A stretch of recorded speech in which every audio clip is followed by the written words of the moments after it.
All right. Thank you, everybody. Good evening to another in my monthly workshops, the Life Beyond Career, sorry. And today we're going to be talking about becoming and staying motivated in retirement.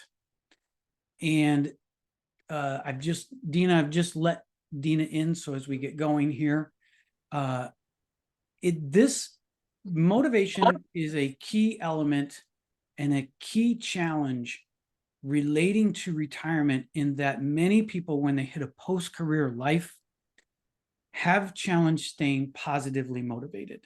And so I want to unpack that a lot for everyone this evening, so you have a good understanding of what you can do to craft a retirement or post-career lifestyle strategy that keeps you positively motivated. Before we do that, let me go through the agenda. I want to tell you a little bit about who I am. I know many of you have been on these before. It's a replay, but I always like to try to tell people where I'm at, and then what's the Infinity Lifestyle Design Program. Then we'll get into the meat of what the conversation is going to be about, and that's getting to the right motivation for a post-career life. We'll talk about potential next steps, and then we'll end up with the Q&A. The free resource that I do offer, and I like to offer free resources for everybody just to get an idea for them to explore their own post-career life. The free resource that we have that on YouTube will be as part of the event notes, and I will go ahead and paste in, for those participating directly this evening, I will paste in those as part of the chats. So just look for that. But the life purpose statement is just simply that. It helps set a foundation for what you think is important for you in your life. And from that, you can use that as a springboard to establish what's important for you for either activities or events or projects that you want to work in a post-career life. So let me tell you a little bit about who I am. I am Dave. I am the founder of the Infinity Lifestyle Design Program. I help business professionals craft a post-career lifestyle strategy that brings them meaning, fulfillment, and joy. I also work with financial services firms and financial advisors to help them help their clients also plan that post-career lifestyle strategy. My history is I've been 35 plus years in business development, just another fancy word for sales. I've worked for large and small companies alike. I have worked by myself and have managed teams up to 40 people. What I really was fascinated about throughout my entire career, and what I tried to use to the best of my advantages, is being productive and using my time correctly. And that started me to then move to be an entrepreneur and start Kairos Management Solutions. And Kairos is basically one of the Greek words for time. This then, when I started my own business, I decided that I wanted to examine, what does post-career or retirement life look like for me? Because I started this business as a way to get more flexibility in my life. And when I did that, it was really eye-opening to me. I used the productivity and time management tools that I have created for Kairos, and did that from a retirement or lifestyle strategy standpoint. And to me, it was eye-opening. And then as I talked to other people in my age group, and I'm 59, I'll just tell you that's my age, I found that others were in the same boat as I was. They were not prepared for what life might be like after the career takes a secondary part of their life. So last year, I became a certified professional retirement coach because I wanted to apply what I developed myself and see if it made sense. So I went through this accredited program that then helps me have a better understanding how I execute the Infinity Lifestyle Design with my clients. And that then motivated me to start the program. But also last year, I wrote a book, The Time Optimized Life. Actually, just today, turned in the approval for the interior design. And so hopefully I'll have actually printed copies later this year, but the official release date is going to be next year. All right, so that's me. Let me tell you very quickly about the Infinity Lifestyle Design Program. Again, that's for people who want to craft a post-career lifestyle. There's kind of 4 steps to it. The first one is these Life Beyond workshops, of which you're a participant of directly or listening to afterwards.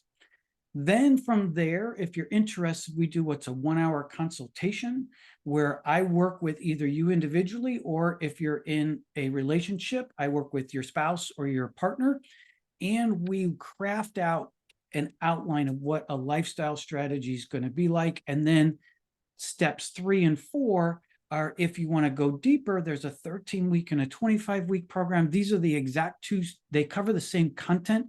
It's just how much do you want me involved? The 13-week program is a lot of self-study. The 25-week program is I'm your accountability partner. Then on the productivity side, on the time optimized program, it's the same principle. There's time optimized workshops with a 1-hour consultation, and then a time optimized and a efficiency and accountability plan. Again, these 2 are both 13 weeks. The efficiency plan is a lot of self-work and self-study. The accountability plan is you want me to help you. So that's very quick overview of both programs, but let's get into the meat of what was our discussion for this evening. And that is talking about motivation in a post-career life. I'm going to break it into defining motivation, how that plays out. Then I'm going to define time optimization, and then we're going to see how the 2 work together to help you be mindful as you craft and execute a lifestyle strategy that you have the right motivation in mind. All right, so let's define what that motivation is. And I chose 3 different diverse ones, but I felt they did a good job of encompassing what motivation is about. And the first one is basically it's a process, and you develop goals that you then direct activities from those goals that are intentionally started and intentionally kept going, or instigated and sustained. That motivation can be driven positively or negatively, but you always want to try to obviously motivate it on the positive side. The second definition is that set of factors that you initiate. Then from that initiation, you direct and sustain particular behaviors to keep you going to complete said project, activity, or task.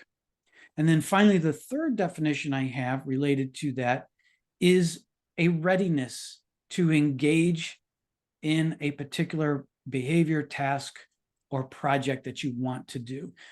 In essence, all 3, if you mix them up together, it is your desire to want to move forward with a particular intentional behavior to complete something that you have put out there for yourself. So that's motivation. Now, there are 2 different types of motivations. There are intrinsic motivations and extrinsic motivations. And through this image that meme that I pulled off of very well, thought it did a good job of explaining the difference between the 2. So extrinsic motivation is something that usually has a reward or punishment component to it that gets you to do that activity. And that's tied a lot to us in our career lives, tied to raising our children. We do they get a lot of extrinsic motivation that gives them a reward or punishment. For work, for example, I said I was in sales. The reward punishment is I have to meet my sales objective. The reward is I get a bonus. The punishment is I don't. And if I don't do well, the punishment could be I don't have a job. So that's extrinsic. Intrinsic motivation is something that you do internally. It's something that you want to do yourself for your own gratification or personal rewards. For example, starting a new hobby, say learning to play an instrument or to draw.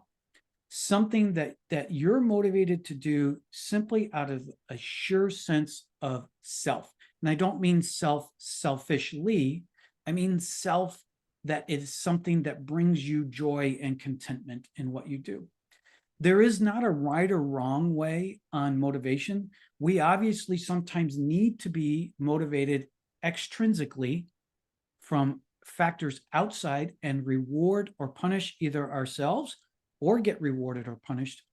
And then intrinsic motivation itself is not a positive or negative. It's just a way by which you can feel good about what you're trying to achieve. So some examples of what ties intrinsic motivation to a post-career life. So put your post-career or retirement lifestyle planning on your head, and you want to motivate yourself intrinsically. Well, some of those ways are to establish goals in your life and short to long-term goals. Another way is travel.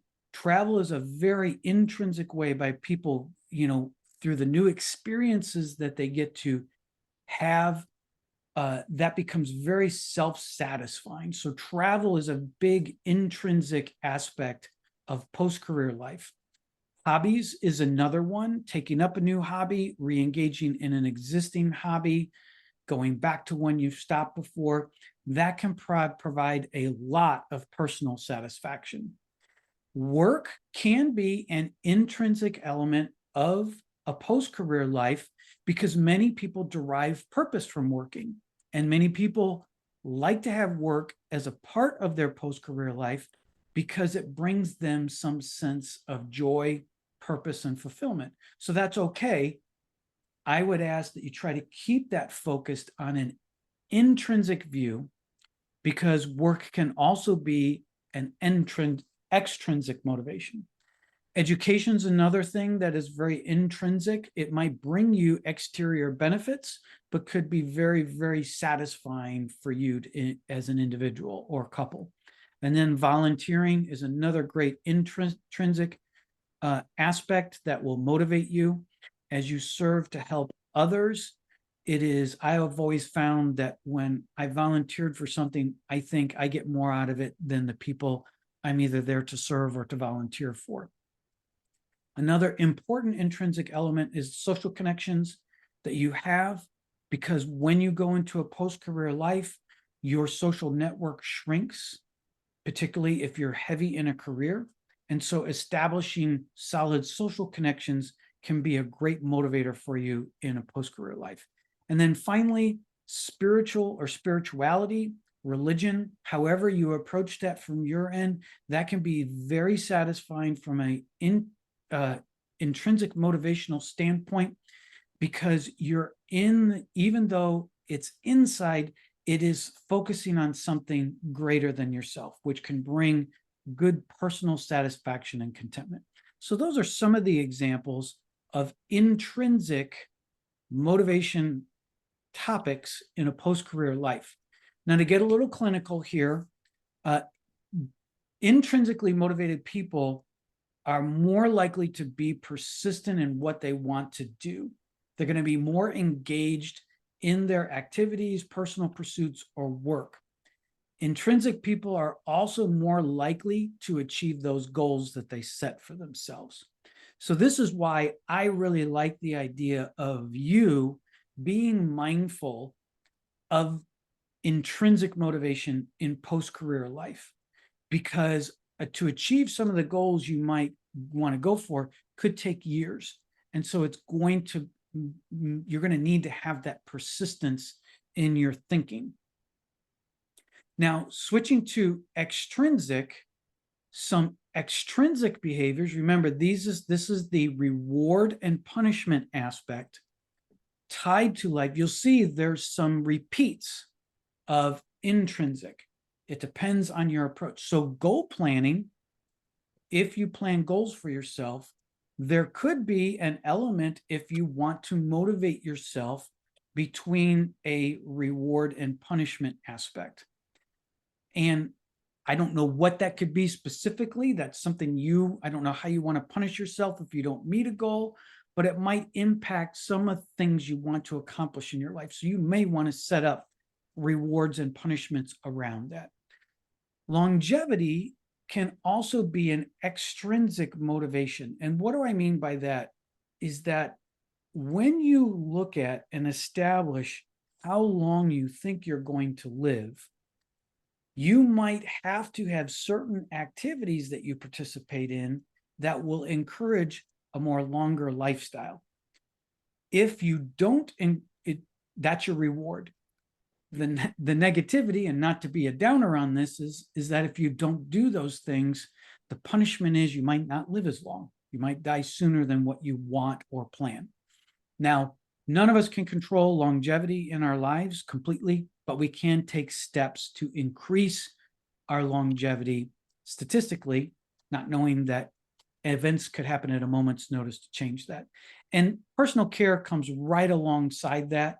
Again, the more you take care of yourself, the rewards you get are a healthier lifestyle. The punishment might be more visits to the doctor's office and spending more time in the hospital as a result.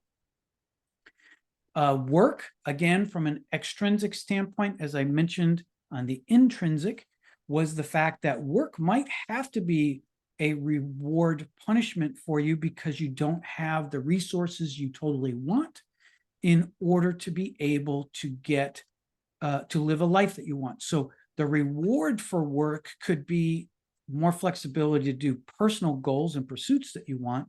The punishment might be you're very limited on some of the activities you can do in retirement. And then budget maintenance, kind of a management along the same aspect as work.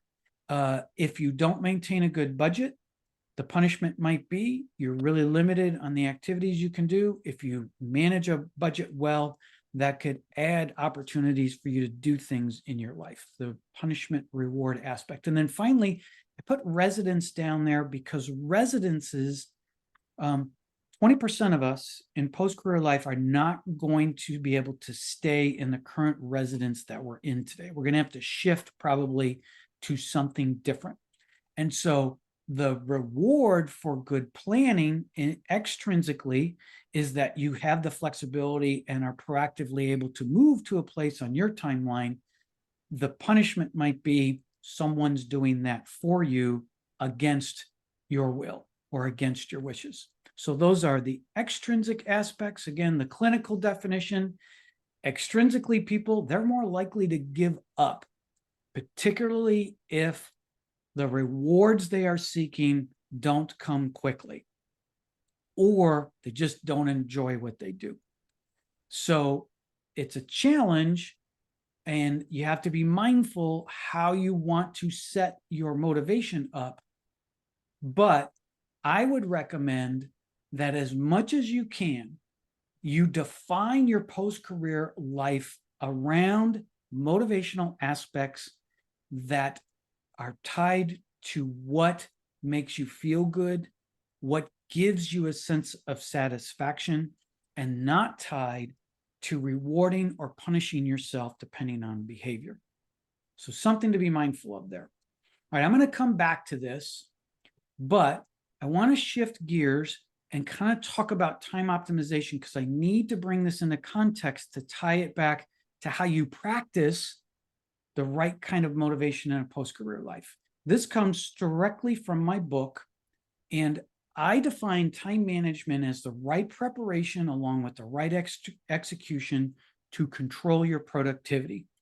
It is something of like an equilateral triangle or a triune nature or relationship. Preparation, execution, and control, when worked together, create good moments of productivity. It doesn't mean they're equally applied all the time. It means they're equally important. There are some times when you have to spend a lot of time on preparation and very little time on execution.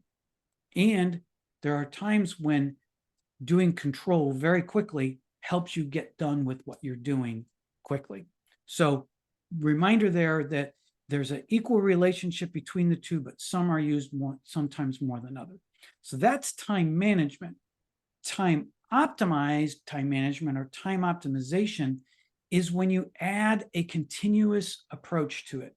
So it's a continuous pursuit of the right preparation with the right execution that then escalates or creates a more broader control over your productivity because it's something you're doing all the time. It's not a one-off. So the relationship, again, is the same between the three, but it's a continuous process.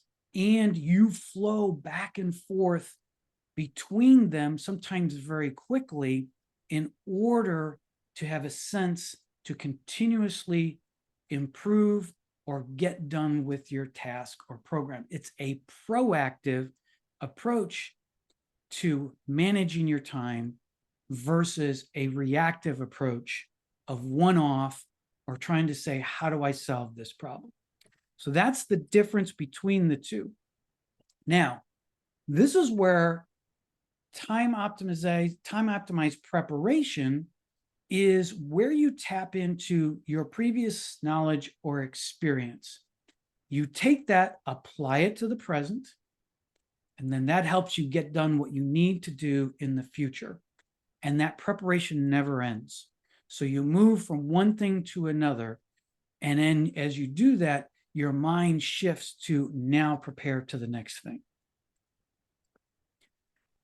Time optimized execution protects the time that's to be used. So as you prepare everything, you say, this is what I'm going to do. And I'm going to make sure that when I'm focused on doing that, I am going to try to cast out any other thing that might keep me from using my time effectively. Execution keeps order in how you've prepared things. It enforces the structure that you have around what you want to try to accomplish, and it reacts to your preparation in a positive way. Finally, control in a time optimized way says you're going to be proactive versus reactive, as I mentioned. You will keep the terms that you established in preparation and you use in execution. You keep those terms in control. And if you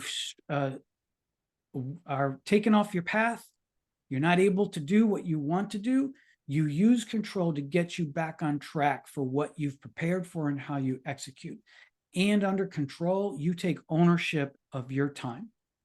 This is a little bit more difficult in a career standpoint, because in each one of these cases of preparation and execution and control, particularly if you're reporting to someone, you have an organization that you work with, a lot of times you're negotiating that time with other people. But in a post-career life, a lot of that responsibility shifts to you, and you have greater control over how you time optimize and how you prepare, execute, and control your activities. So again, it's this continuous relationship between the three that you apply to be as effective as possible. All right, so I've brought up motivation. I brought up this PEC, preparation, execution, and control. So how does that work in a post-career motivation standpoint? Well, we're going to walk through preparation motivation, preparation execution, or preparation motivation, execution motivation, and control motivation as it applies to a post-career life.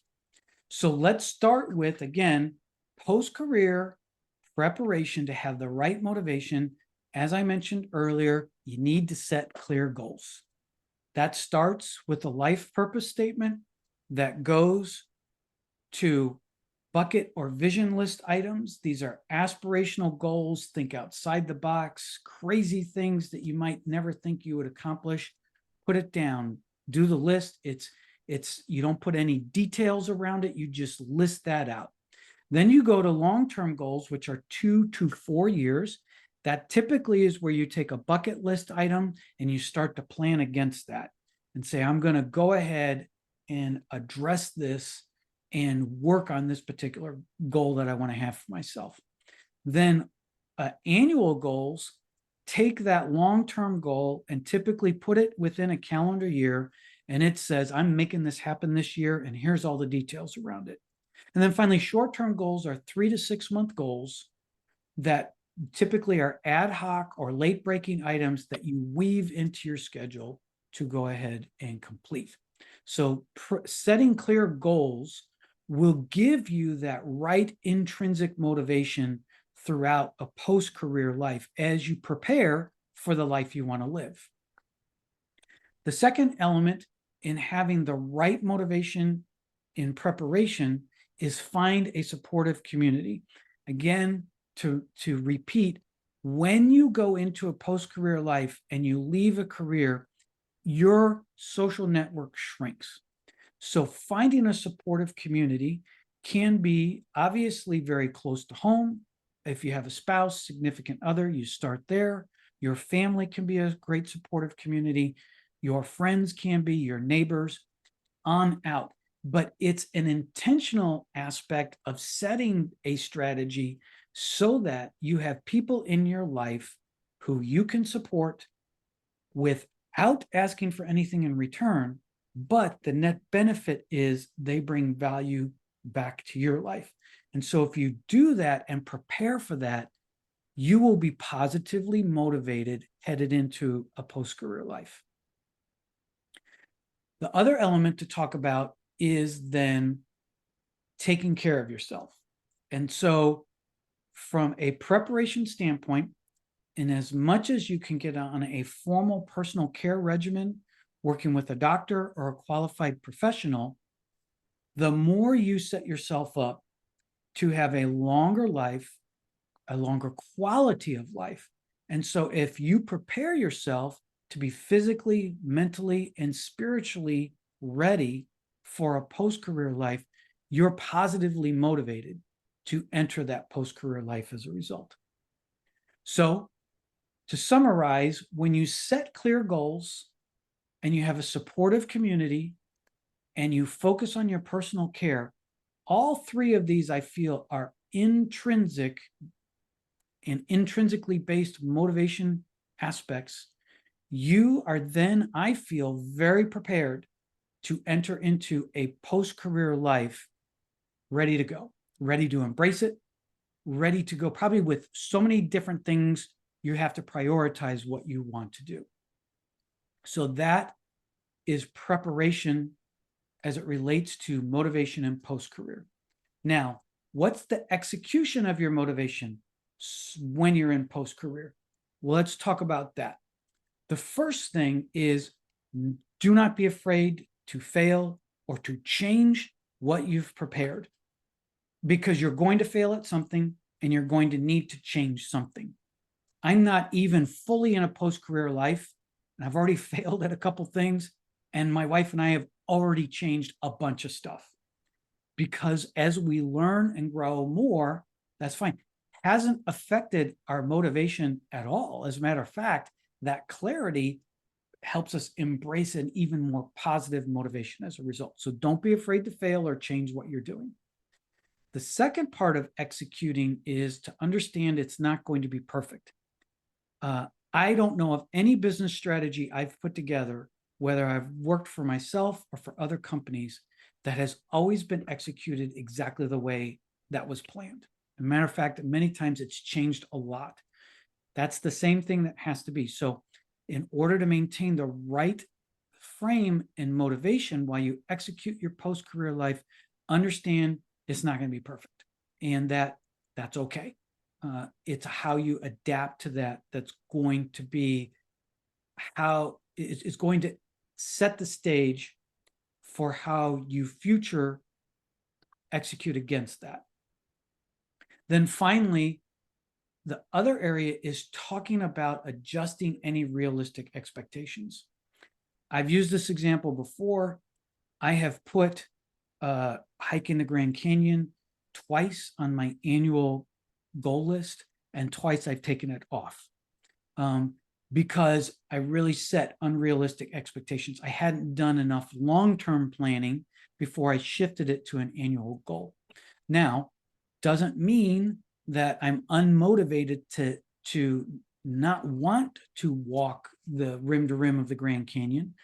However, it just means I need to reassess and readjust. And so that realistic motivation is not a detriment. It's just something I need to be mindful of.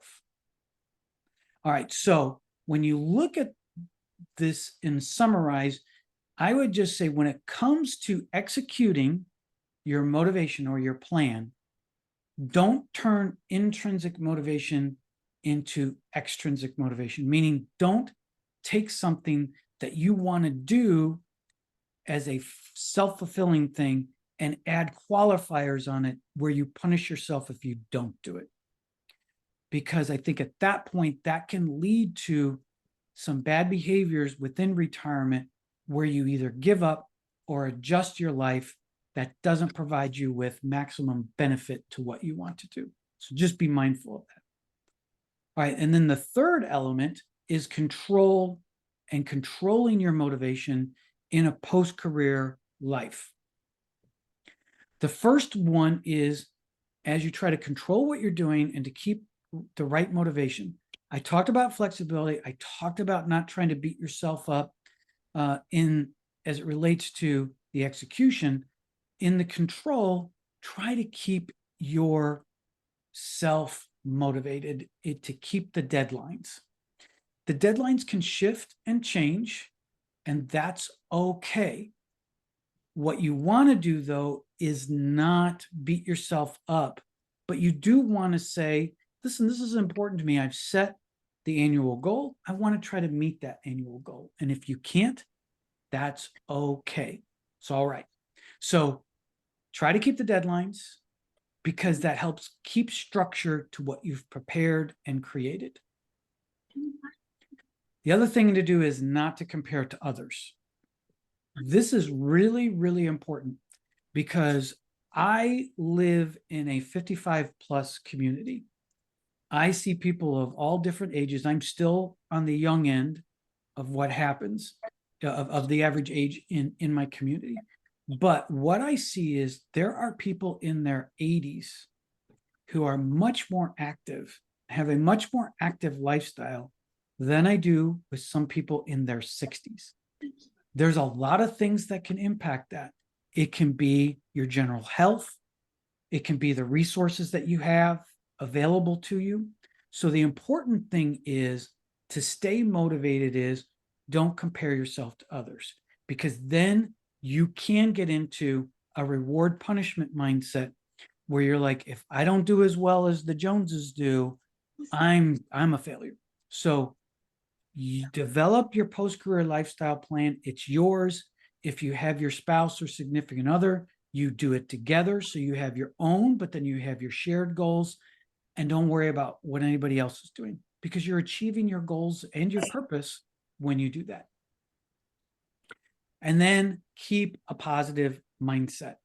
Particularly as we age, we can get challenged by the things that happen in our life that can cause us to have negative aspects creep in. We can't do as much as we wanted to do. It can be frustrating. Just keep a positive mindset, because if you do that, you're going to control the execution and you're going to hold yourself accountable back to the preparation that you did. So it's important that you do that. So again, control should not be extrinsic. It should not be a reward and punishment aspect.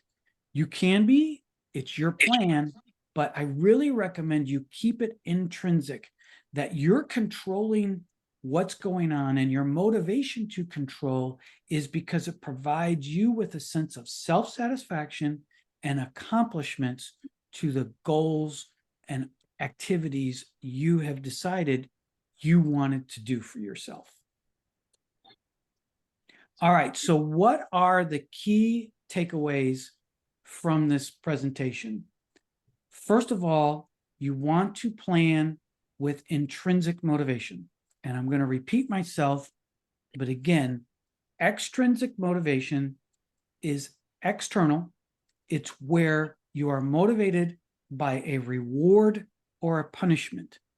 It's something that usually happens in our careers. It's a lot of things that parents do with their kids.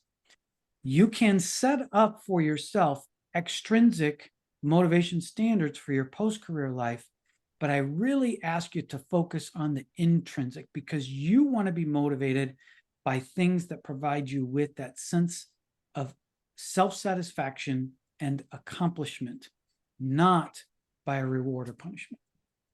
You then also want to time optimize your time management. You want to make your lifestyle career strategy a continuous improvement. It's where you constantly prepare, you constantly execute, you constantly control, and you adjust between the three of those as you live your post-career life, so that there's always something new for you on the horizon. You're always challenging yourself with something new. You're always being more efficient with your time because of that. And then you look at the preparation, execution, and control aspects of your motivation, in that as you prepare a post-career lifestyle strategy, the main key takeaway is set clear, solid goals for yourself. When you then start to execute that post-career lifestyle strategy, it's not going to be perfect. Don't expect it to be perfect. Be okay with that.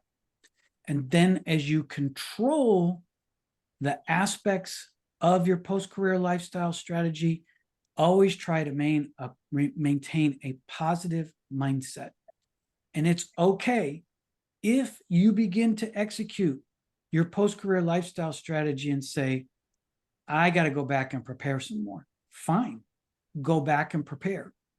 If you're trying to control what's going on and you're like, I don't have a positive mindset, maybe you need to go back and figure out how you're executing it. Or maybe you need to go back and prepare again some more. That's okay.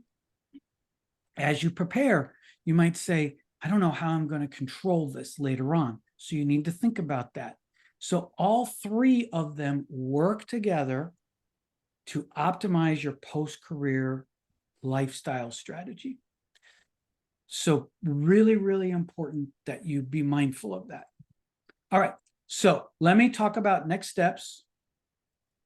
So again, I'll copy and paste them here in a minute, but they'll also be in, for those of you watching this on the after show, that there'll be a free resource, the life purpose statement, that helps you set a foundation for the rest of your post-career lifestyle strategy. That'll be a free resource that you can download. And like I said, you'll look for the link in the notes, or I'll put it here again in the chat in just a minute. Now, if you're interested in exploring deeper a post-career lifestyle strategy, this is where I'll talk about the 1-hour consultation. And in that 1-hour consultation, you and your spouse or significant other, so this can be for 1 or 2 people, they'll take the retirement time analysis and you'll get back a 12-page detailed report for both of you, 1 or both of you, depending on who's taking it. If it's a couple that's taking it, you'll also get a couples report that compares your results to each other and really gives you some interesting conversation starters, because you're going to find that you both think differently about post-career.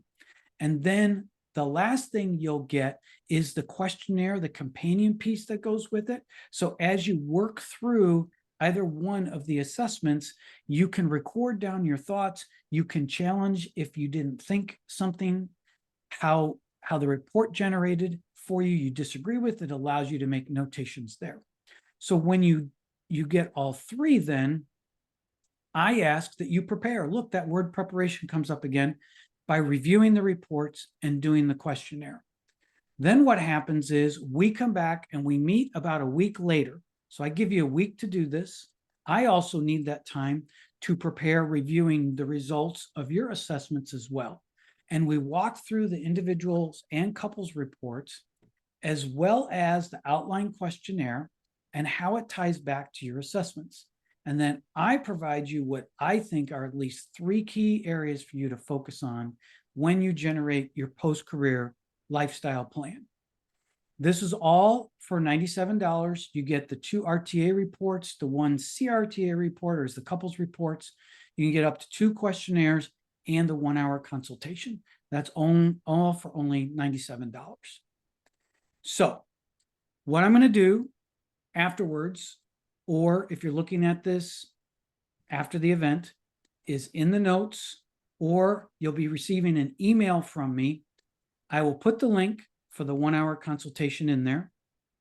I'll also give you the links to take the RTA and a link to have a virtual coffee. So if you like, Dave, I need to talk a little bit more about the program, there'll be a link for you to have a complimentary virtual coffee follow-up where I can answer any questions you have about the programs or anything that you might need to have clarified. All right, I am going to stop the recording now for those participating, and for those who are here, we will move